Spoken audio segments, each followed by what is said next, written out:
오늘은 하나님께 가치를 두는 인생이라는 제목으로 말씀을 나누겠습니다. 이 말씀을 들으시는 저와 여러분 가운데 온전히 하나님께만 모든 가치를 드릴 수 있는 그런 헌신된 마음을 가질 수 있는 그런 은혜와 축복이 오늘 저와 여러분에게 함께 하시기를 주님의 이름으로 축원합니다. 어느 날 백화점에 도둑이 들었습니다. 비상벨이 막 연신 울립니다. 경비원이 쫓아오기 시작하고요. 결국 도둑은 붙잡혔습니다. 그런데 아무리 살펴봐도 이 도둑이 물건을 하나도 안 훔친 거예요. 진열대에 있던 물건들도 모두 다 제자리에 있었습니다. 이 도둑은 백화점에 무단 침입을 했지만 다른 죄는 하나도 짓지 않았습니다. 그리고 잠시 후 도둑은 풀려났죠. 지은 죄가 없으니 단순 무단 침입으로 풀려났습니다. 그런데 다음날 백화점에 어마어마하게 큰 소동이 일어났습니다. 1,000원짜리 상품이 100만 원이 되기도 하고 1,000만 원짜리 상품이 고작 몇천 원에 팔리기도 했습니다. 상품에 붙은 가격표가 모조리 다 바뀌어 있던 겁니다. 이 소문이 삽시간에 퍼졌습니다. 순식간에 엄청나게 많은 사람들이 이 백화점에 몰려왔고 백화점은 엄청난 손해를 입고 말았습니다. 이 이야기는 실제로 일어난 일은 아닙니다. 지어진 얘기예요. 지어진 얘기인데 지금 우리가 살아가는 이 사회의 모습을 풍자한 이야기가 바로 이 이야기입니다. 이 시대의 가장 큰 도둑이 누굴까요? 이 백화점에 침입했던 도둑처럼 우리 시대의 가장 큰 도둑은 돈이나 물건을 단순히 훔쳐가는 도둑은 가장 위험한 도둑이 아니에요. 도리어 우리의 가치관을 뒤집어 놓는 도둑이 더 무서운 도둑입니다. 하나님의 말씀의 권위가 땅에 떨어져 있고 신앙이 무시되는 사회, 혹은 돈과 권력과 명예가 우리에게 최고의 가치가 되어버린 그 시대 속에서 믿는 그리스도인인 우리는 어떤 가치를 세워야 될까요? 끊임없이 마음의 도둑으로 찾아오는 사탄은 우리 안에 내 마음이라는 백화점에 사탄은 도둑으로 들어와서 끊임없이 내 마음속의 값어치를 여기서 여기를 계속해서 바꿔놓습니다. 1,000만 원 아니면 그 이상으로 가던 그 가치를 순식간에 10원짜리로 전락시켜버리기도 하고 때로는 10원짜리였던 이 가치가 엄청나게 큰 가치를 나에게 다가오게 만드는 것, 이것이 바로 내 마음속의 도둑인 사탄이 하는 일입니다. 세상의 지식과 경험이 아니라 하나님의 말씀이 우리의 기준이 되고 내가 내 만족과 유익을 쫓아서 살아가던 내 삶이 오직 하나님의 말씀만을 쫓아 살아가는 삶으로 바뀌어지는 것, 그런 삶을 살아가야 되는 것이 오늘 본문에 나와 있는 중요한 교훈이라 할 것입니다. 믿음의 선진이었고 자손을 통해서 예수 그리스도가 탄생했던 위대한 믿음의 조상이었던 다윗도 하나님 말씀에서 조금씩 멀어지자 믿음의 우선순위를 놓치고 가치 있는 것을 가치 있는 것으로 여기지 못하고 그 가치를 쉽게 도매값으로 팔아버리는 그러한 우를 범하고 맙니다. 하나님 보시기에 악을 범하게 됐던 것입니다. 오늘 본문의 말씀은 다윗을 찾아왔던 나단이라는 선지자가 왔다 간 이후의 일입니다. 나단이 왜 찾아왔죠? 우리 지난 한 주간 저희가 묵상했던 말씀 가운데 이런 말씀이 있었습니다. 다윗이 전쟁이 일어나는데 늘 지금까지는 전쟁의 선봉에 서서 하나님의 말씀을 듣고 하나님 나가 싸울까요? 가 싸워라. 그럼 가서 열심히 싸우고 야 멈춰라 하면 멈추고 그렇게 전쟁을 해왔습니다. 오죽하면 많은 사람들이 다윗을 향하여 다윗은 죽인 자가 만만이다라고 외치지 않겠습니까?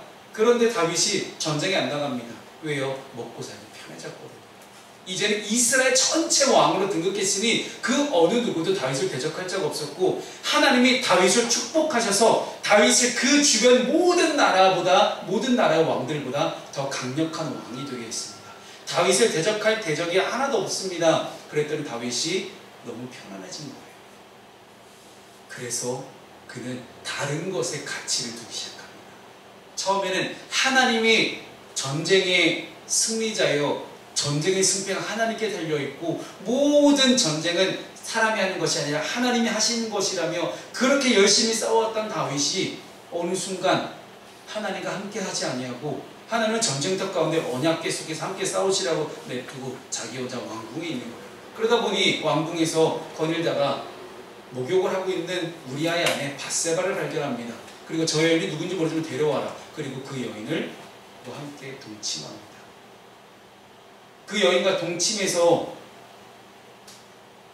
이 일들이 알려질 것을 두려워하니 전쟁터에 나갔던 이 밧세바의 남편 우리아, 햇사람이라고 적혀있죠. 즉 가나안 족속이에요. 이방민족이에요. 이방민족이지만 이스라엘 가운데 그 당시 모든 나라 대부분 용병을 고용을 많이 했거든요. 용병 중에 한 명이 이 우리아라는 장군입니다. 얼마나 싸움을 잘했다고요. 햇 족속이 진짜 전쟁을 잘하는 민족입니다. 그랬더니 이 우리아를 다시 불렀죠. 불러서 야, 너 네 집에 들어가서 네 아내와 함께 동침하고 좀 이렇게 쉬었다가 다시 전쟁터로 나가라. 그런데 이 우리아가 어떻게 했어요? 어떻게 제가 이 전쟁 중에 제 집에 들어가서 혼자 편안히 쉬겠습니까? 우리의 전우들은 지금도 전쟁터에서 열심히 전쟁을 하고 있는데 내가 나 혼자 무슨 부경을 누리겠다고 집에 들어가겠습니까? 집을 들어가길 거절해요. 다윗의 계획이 수포로 돌아가죠. 어떻게든 우리와 밧세바를 동침하게 해서 자기가 밧세바를 범한 것이 드러나지 않게 해보려고 했지만 결국은 실패합니다. 그래서 꾸몄던 일이 우리아를 죽이는 계획이죠. 그래서 다윗의 계획대로 성공해서 우리아가 전쟁에 성공해서 죽고 맙니다. 그리고 요압 장군은 그것을 또 충실하게 우리아가 죽었습니다 보고를 하죠. 그 이후에 나단 선지자가 찾아와서 이렇게 이야기를 합니다. 양을 많이 기르는 사람도 있고 양을 적게 기르는 사람도 있는데 어찌어찌 해서 아무튼 지금 당신이 잘못했소 라고 이야기하자 다윗이 그 즉시 회개합니다. 사무엘 선지자가 사울 왕을 찾아왔을 때 꾸짖었을 때 사울은 회개하지 않았습니다. 하지만 하나님이 나단 선지자를 통해서 하나님의 뜻을 알리셨을 때 다윗은 그 즉시 바로 회개하는 모습을 보여줍니다. 이것이 사울과 다윗의 가장 커다란 차이가 되겠습니다. 이렇게 보았을 때 과연 다윗은 어떤 반응을 보였는지를 오늘 본문 가운데 나오게 됩니다. 죄를 발견한 다윗이 하나님께 어떤 반응을 보였고 어떠한 가치를 하나님께 두고 있었는지를 오늘 본문을 통해서 함께 살펴보겠습니다.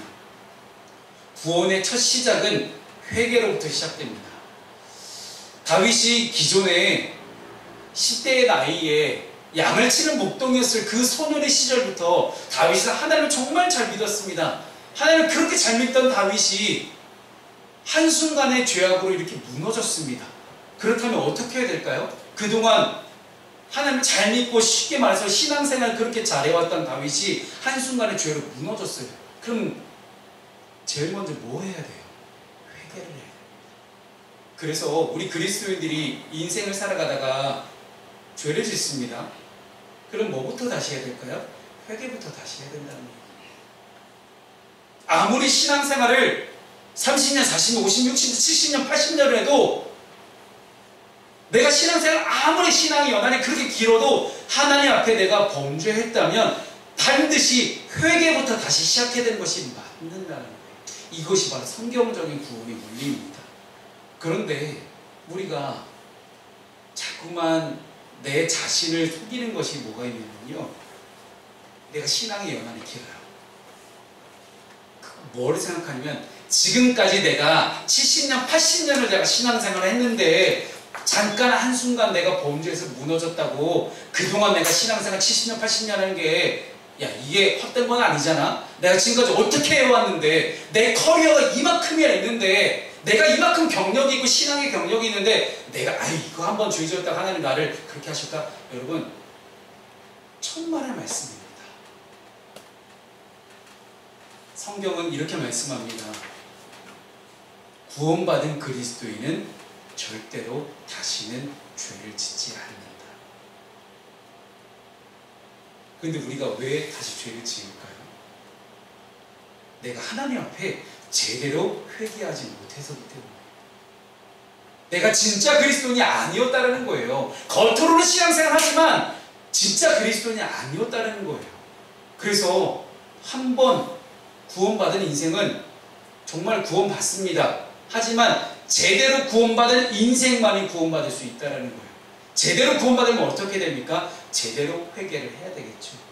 제가 몇 번을 말씀드렸지만 회개라는 것은 단순히 하나님 저 이거 잘못하고 저거 잘못하고 저거 다 잘못했어요 울며 불며 질질 짜며 그냥 하나님께 죄를 고백하는 것이 회개가 아니에요. 이거는 1차적인 회개입니다. 근본적인 회개는 뭐냐면 내가 이 죄가 있다는 걸 인정하겠습니다. 오늘 본문의 다윗처럼 내가 죄인이라는 걸 인정하는 거예요. 내가 잘못했습니다 하나님. 그런데 이 죄를 내가 너무 싫은데 이 죄를 내가 해결할 수 있는 능력이 나에게는 없습니다 라고 고백하는 것이 회개예요. 근본적인 회개가 되겠죠. 즉 죄의 문제를 해결할 모든 능력과 권세가 힘이 오직 하나님께만 달려있음을 인정하는 것, 이것을 가리켜서 회개다라고 이야기합니다.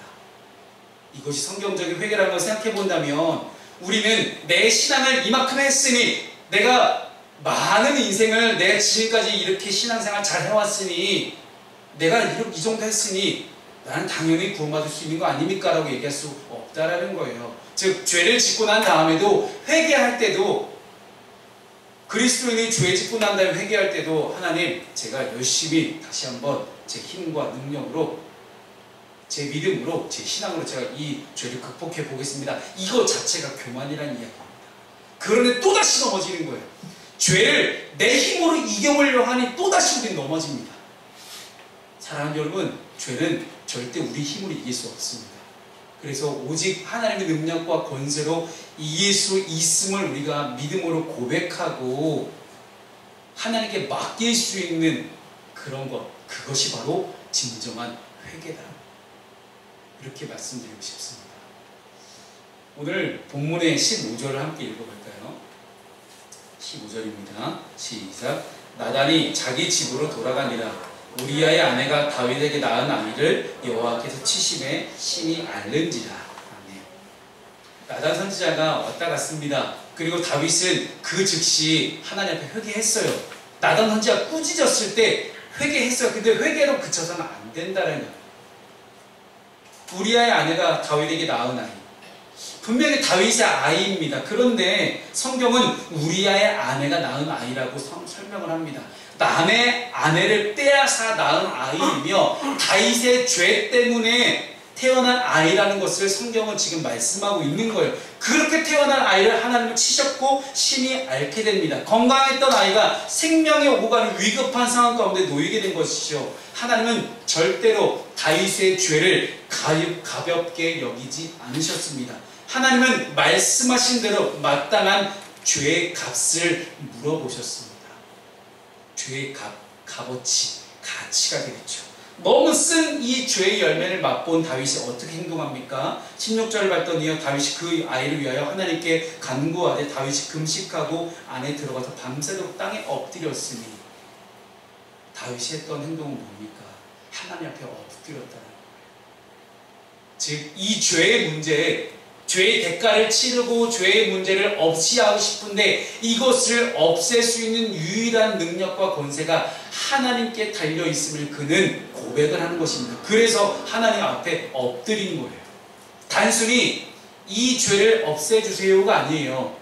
나는 다시 한번 옛날에 하나님과 함께 동행했던 것대로 하나님 마음에 합했던 대로 난 돌아가고 싶습니다. 그런데 이 죄 때문에 도저히 못 그럴 것 같아요. 그러니 죄를 말갛게 씻어주시고 오직 하나님과 다시 한번 하나 될 수 있도록 저를 도와주십시오라는 그런 간절한 기도, 그런 간구, 생명의 주관자이자 왕중의 왕이신 하나님께 엎드리는 장면이 나오게 됩니다. 이런 다윗의 마음을 잘 표현한 말씀이 시편 가운데 나오는데요. 시편 51편 7절 말씀, 51편 말씀이 그 당시에 다윗의 회개 기도를 시편으로 옮겨놓은 장면입니다. 7편 말씀 함께 읽습니다. 시작. 우슬초로 나를 정결하게 하소서. 내가 정하리이다. 나의 죄를 씻어주소서. 내가 눈보다 희리이다. 그 당시 유대인의 정결 예법 중에 뭐가 있었냐면요, 우술초라는 그런 긴 장대 같은 것에 이렇게 나뭇가지에 많이 달려있는 게 있어요. 이 우술초로 이제 제사를 드렸던 그 제물에 피를 찍어서 이렇게 부정했던 그 사람한테 뿌리는 거예요. 그냥 뿌리면서 정하다 뿌리는 거예요. 그럼 그 사람이 제사장으로부터 이미 깨끗해졌음을 인정받고 다시 공동체 가운데 들어올 수 있었습니다. 그것을 표현한 거예요. 이 다윗은 자신이 가지고 있던 권력과 명예 모든 것을 다 내려놓고 진심으로 하나님 앞에 자신의 죄를 인정하며 죄인임을 인정했다라는 거예요. 이 장면이 중요합니다. 우리에게 진정한 구원, 우리에게 진정한 회개가 일어나기 위해서는 내가 죄인임을 인정하는 것이 제일 먼저 필요합니다. 나단 선지자가 다윗에게 이렇게 이야기합니다.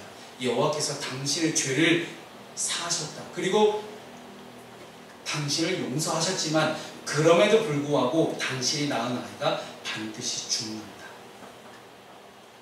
사랑하는 성도 여러분, 여러분은 어디를 향해 엎드리고 있습니까? 달콤한 죄를 향해 엎드리고 있나요? 아니면 죄를 발견하게 하신 그 하나님 앞에 엎드리고 있습니까? 다윗은 자신의 죄를 깨닫게 하신 하나님께 다시 엎드렸습니다. 그리고 그분께 기도하는 사람으로 다시 한번 세워질 수 있었습니다. 오늘 우리도 다윗처럼 하나님께 엎드리는 사람이 됐으면 좋겠습니다. 죄 앞에 엎드리지 마십시오. 죄 가운데 굴복하지 마십시오. 오직 하나님께만 굴복하고 하나님 앞에만 엎드리는 사람이 되었으면 좋겠습니다. 우리 또한 다윗처럼 쉽게 죄에 넘어질 수 있는 그런 사람이라는 것을 인정했으면 좋겠습니다. 나는 하나님이 필요 없다 라고 말하며 죄를 지어도 죄값은 고사하고 용서조차 구하지 않는 것은 하나님의 가치와 하나님의 존재를 인정하지 않기 때문에 우리가 하나님이 필요 없다라고 막 그렇게 이야기합니다. 그러나 감사한 것은 이런 우리의 연약함을 하나님이 아신다는 거예요. 여러분, 만약에 우리 이런 연약함을 하나님이 돌보아 주시고 이해해 주지 않으시면 어떻게 되겠어요? 하나님의 기준에, 하나님의 칼날에 우리는 다 죽습니다. 여러분, 이 자리 가운데 지금 솔직하게 하나님의 기준으로 봤을 때 여러분 구원받을 수 있다라고 생각하십니까? 안 됩니다. 저도 안 돼요. 하나님의 기준 굉장히 엄격합니다. 그런데도 불구하고 하나님이 이런 연약한 우리를 용납해 주시고 함께 해주셨다는 사실이에요. 이 말씀이 히브리서 4장 16절에 나옵니다. 함께 읽어보겠습니다. 시작. 그러므로 우리는 긍휼하심을 받고 때를 따라 돕는 은혜를 얻기 위하여 은혜의 보좌 앞에 담대히 나아갈 것이니라. 아멘. 은혜의 보좌 앞에 담대히 나아갈 때에 은혜를 얻게 된다. 즉 죄를 지어도 나는 상관없다. 죄를 지어도 난 괜찮다. 죄를 지어도 에이 좀 있으면 지나가고 그냥 금방 잊혀지겠지 하고 그냥 가만히 있으면 정말 아무것도 안 됩니다. 하지만 죄를 지었을 때 죄송합니다. 죄를 지었을 때 이 죄를 어떻게 하면 없앨 수 있을까? 이 근본적으로 어떻게 하면 해결할 수 있을까를 고민하며 근심하며 하나님 앞에 나와서 어떻게든 하나님께 용서받겠다라고 엎드리는 사람에게는 하나님의 은혜를 베푸신다는 이야기입니다. 그래서 예배의 자리가 중요합니다. 그래서 이 자리가 정말 소중한 자리예요. 이 자리가 하나님을 만나는 자리가 그만큼 중요한 자리라는 거예요. 왜요? 하나님을 찾고 구하고 두드리면 주신다, 열려주신다, 찾게 하신다. 다윗은 우리의 연약함을 놓고 자신의 연약함 때문에 하나님께 엎드릴 줄 아는 사람이었습니다. 사랑하는 여러분, 여러분의 연약함을 두고 하나님께 엎드릴 수 있는 여러분 되었으면 좋겠습니다. 이 죄가 그냥 지나가겠지. 내가 지었던 모든 죄들이 그냥 지나가겠지. 내 머릿속에 잊혀지겠지. 하나님이 잊으실까요? 우리가 하나님을 너무 우습게 생각을 해요. 너무 쉽게 생각하고 너무 소극적으로 평가하는 그런 경향이 있습니다. 인간의 한계로 하나님 평가하지 말고 하나님 앞에 더 솔직하게 다 아뢰시는 여러분 되었으면 좋겠습니다. 그럴 때 하나님은 때를 따라 돕는 은혜를 우리에게 허락하신다라고 말씀합니다. 많은 청년들이 상담하고 있다 보면 반복되는 죄 때문에 힘든 마음을 토로할 때가 있습니다. 저랑 제자를 할 때는 했던 거의 대부분 청년들이 다 비슷한 경험을 이야기를 해요. 가장 힘든 경우는 반복되는 죄 때문에 구원의 확신조차 사라지고 있는 그런 청년들도 있었습니다. 그러나 우린 다 압니다. 지금 죄 가운데로 내 마음이 끌려가고 있다는 걸 나는 다 알아요. 지금 죄 쪽으로 내 마음이 계속해서 흔들리고 끌려가고 있다는 걸 우리는 다 알고 있습니다. 그렇다면 우리는 다 알고 있고 느낀다면 그 즉시 하나님의 은혜를 구하기 바랍니다. 하나님의 은혜를 구하는 방법들은 정말 많습니다. 죄의 유혹에 빠질 때마다 찬양을 하거나 기도를 하거나 말씀을 읽거나 아니면 주변에 기도를 요청하거나 이렇게 참 많은 방법들이 있는데 우리가 자꾸만 내 마음을 죄 가운데 내주는 경향들이 있어요. 내 마음이 끌려간다 생각할 때 여러분 이렇게 하나님께 다시 돌아설 수 있는 그런 방법들을 끊임없이 수행할 수 있기를 바랍니다. 그래서 오늘 하루도 주님의 은혜로 살아갑니다라는 고백이 매일매일 터져나올 수 있기를 바라겠습니다.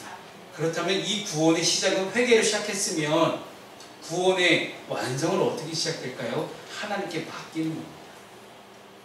그 어느 누구 하나 내가 구원받았소 라고 얘기할 수 있는 사람이 누가 있겠습니까? 하나님께서 나를 구원하셨다고 말씀하셨으니 우리는 구원받았다고 얘기할 수 있는 것입니다. 다윗의 간절한 간구에도 불구하고 7일 만에 하나님이 밧세바가 낳은 아이를 데려가셨습니다. 신하들은 다윗 왕이 상심할까봐 말도 못했죠. 눈치만 보고 있는 그런 상황이에요. 근데 결국 다윗이 자신의 아이가 죽었다는 것을 알게 됐어요. 그러자 다윗이 갑자기 돌변합니다. 돌변해서 일어나서 몸을 씻고 머리에 기름을 바르고 의복을 갈아입고 여호와의 전에 들어가서 먼저 경배하고 예배하고 왕궁으로 돌아와서 명령해서 음식을 가져오라고 해서 차리게 하고 막 음식을 먹기 시작합니다. 다윗이 자식의 죽음을 알고 갑자기 180도 변하니 신하들이 이상하게 여기기 시작하죠. 저 사람 왜 저럴까? 우리 왕이 왜 저러지? 그랬을 때 했던 다윗의 고백이 22절 23절입니다. 함께 읽습니다. 시작. 이르되 아이가 살았을 때에 내가 금식하고 운 것은 혹시 여호와께서 나를 불쌍히 여기사 아이를 살려주실는지 누가 알까 생각함이거니와 지금은 죽었으니 내가 어찌 금식하랴 내가 다시 돌아오게 할 수 있느냐 나는 그에게로 가려니와 그는 내게로 돌아오지 아니하리라 하니라. 아멘.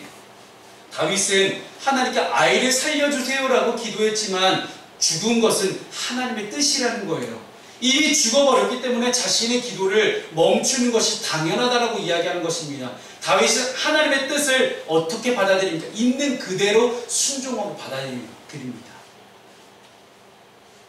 간절히 하나님께 기도했습니다. 음식도 먹지 않고 금식하며 배옷을 입고 하나님께 울며불며 기도했을 거예요. 그런데 거절하신 것 또한 하나님의 응답이고 뜻으로 받아들이는 다윗의 성숙한 믿음의 모습을 우리는 보게 됩니다. 사랑하는 여러분, 최근에 여러분 어떤 기도해 보셨습니까? 지금 어떤 기도하고 계세요? 그 기도의 응답을 받으셨습니까? 그 기도의 응답에 한 번 더 질문 좀 드려볼게요.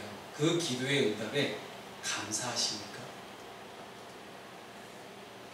아니면 원망이 막 이러는 하나님 어떻게 나한테 그럴 수 있어요? 왜 내 기도에 응답을 안 해주세요? 응답을 하셨죠. 노라는 응답이 왔겠죠. 그러니까 원망이 일어나겠죠. 아니면 내가 원하지 않았던 응답에 다른 응답에 당황스러우신가요? 하나님은 항상 우리 기도의 응답을 통해 우리에 대한 기도에 대한 응답을 통해 하나님의 뜻을 알려주십니다. 그런데 그 기도 가운데 세 가지가 있죠. Yes, No, Wait. 좋다, 안 된다, 기다려라. 이 세 가지 응답인데 우리의 기도에 하나님 무조건적으로 다 Yes라고 안 하십니다. 때로는 다윗의 기도처럼 No, 안 돼 라고 얘기할 때가 있다라는 거예요. 우리는 때때로 거절의 응답을 받았을 때 하나님에 대해서 오해합니다. 그러나 마태복음 7장 11절 말씀에 우리에게 그렇게 예수님은 가르쳐 주십니다.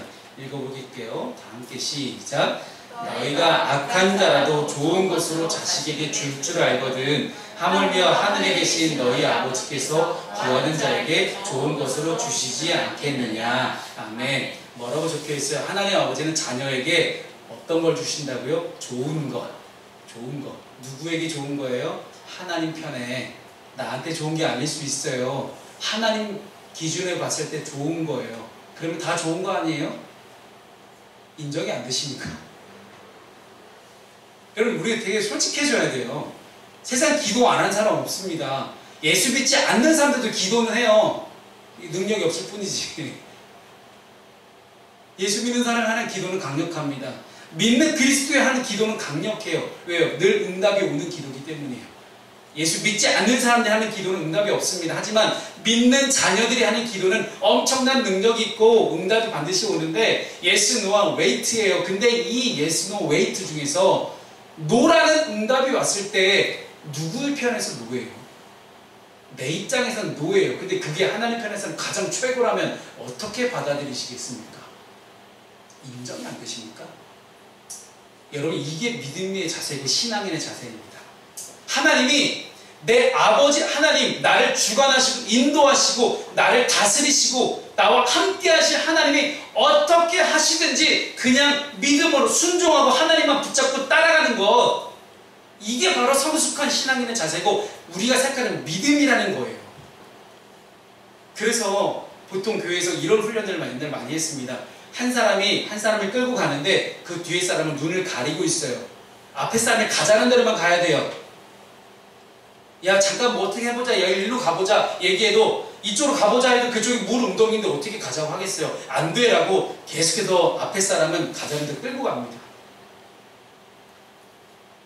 우리가 어떻게 다 알아요? 욥기서가 말씀하고 있는 욥의 고난에 대해서 말씀하고 있는 가장 최종적인 결론은 뭐였습니까? 네가 어찌 인간이 감히 하나님을 다 알 수 있느냐라는 거예요. 이 온 세상 모든 만물을 어떻게 돌아가는지 네가 어떻게 하느냐? 인간의 감이 어떻게 알 수 있느냐? 하나님은 어떤 분이신가? 이 세상을 다 만드신 분입니다. 우리가 뭐라고 표현합니까? 전지전능, 무소부재, 모든 것이 다 알고 다 능력을 가질 수 있고 모든 걸 다 아시고 능력을 행하시는 그런 분이라는 거예요. 어디든지 계시고 졸지도 않고 쉬지도 않으시는 하나님. 근데 그 하나님 어떤 하나님이냐? 신실하신 하나님, 처음과 끝이 늘 동일하신 하나님. 사람은 누군가는 배반하고 떠날 수 있고 배신하고 떠날 수 있지만 하나님만큼은 배신하지 않는다라는 거예요. 늘 똑같은 기준을 가지고 늘 똑같은 모습으로 나와 함께 하시는 그 하나님, 내가 얼마나 붙잡고 갈 수 있느냐라는 그 차이가 믿음을 증명합니다. 그러니 우리의 믿음은 뭘로 증명이 됩니까? 하나님 가자는 대로 순종하며 가는 것에서 우리의 믿음이 드러나기 시작합니다. 우리의 기도를 거절하시는 것, 노라고 얘기하시는 것도 사랑이라는 거예요. 하나님의 사랑의 깊이를 다윗은 누구보다 잘 알고 있었습니다. 그 때문에 일어나서 하나님 앞에 엎드려 기도했던 거고요. 하나님의 기도 응답이 왔을 때 알자마자 바로 그는 180도 태도를 바꿔서 하나님께 순종하고 네, 하나님 인정하겠습니다 하고 바로 들어가서 경배하고 예배하고 음식을 먹은 겁니다. 저와 여러분도 하나님의 자녀입니다.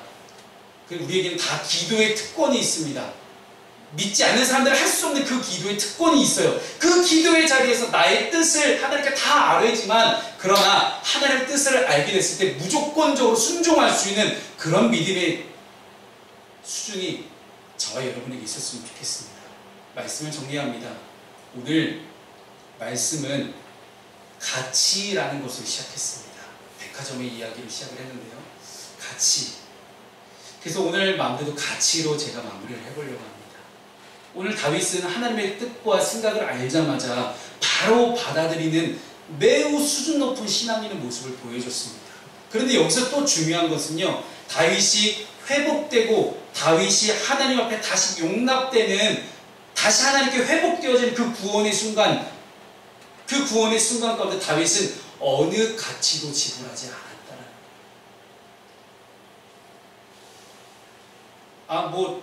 바세바가 낳은 아이 데려가지 않으셨어요? 이게 아니에요. 그거는 다윗이 죄의 결과입니다.